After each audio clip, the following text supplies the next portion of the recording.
Շնորհակալություն հարցը սողում եմ տարածքային կառավարման եւ ենթակառուցվածքների նախարար պարոն Խուդատյանին։ Պարոն Խուդատյան, հարցս վերաբերվում է հյուսիս-հարավ Շերամ փողոցով Մալացիայից դեպի Աջափնյակ տանող ճանապարհահատվածին, որտեղ որ երկար տարիներ խնդիր կա եւ ճանապարհը չի շահագործվում։ Գիտեմ, որ դատական ինչ-որ պրոցեսներ կա, խնդրեմ հետեւյալ տարածքի հետ կապված, եթե կարելի է մանրամասներ ներկայացնեք, որովհետև մեր հայրենակիցները շատ են հետեւյալ հատվածի հետ կապված դժգոհում, այև ասեմ, ամբողջ ճանապարհը, որ արդեն գործում է, Շիրակի մարզից դեպի Սյունիքի կողմ, այդ ամբողջ ճանապարհահատվածի բեռը երբեմն ընկնում է վարչական շրջանի վրա, խցանումներ եւ ճանապարհները պարալիզացվում է, շատ լուրջ խնդիր է, խնդրեմ ասեք հետեւյալի հետ կապված ինչ կա, շնորհակալություն։ Հարցին կպատասխանի տարածքային կառավարման եւ ենթակառուցվածքների նախարար Դավիթ Խուդատյանը։ Շնորհակալ եմ պարոն Հակոբյան հարցի համար։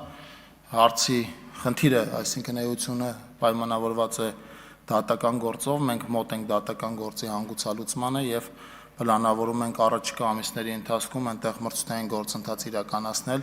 մեծ հավանականությամբ շինարարի ընտրության մասով։ Փոքր հատվածի մասին է խոսքը, ընդամենը 3-400 մետր, այսինքն այն պայից սկսած, երբ որ շինաշխատանքները մեկնարկեն, շատ արագ մենք ավարտը կունենանք, իմիջիալոց նաև դուք էլ նշեցիք, ես էլ օգտվելով առիթից կուզեմ ասել, որ ամբողջությամբ ավարտել ենք ձեր նշած հատվածից դեպի Գյումրի գնացող ճանապարհը պատրաստ է երթևեկության համար, հիմա այնտեղ լուսավորության ցանցի անցկացման աշխատանքներ են իրականացվում,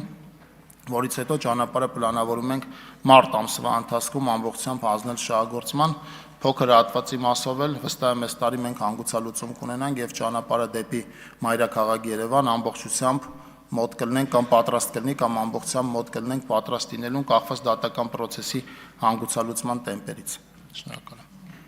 Արձագանք։ Շնորհակալ եմ։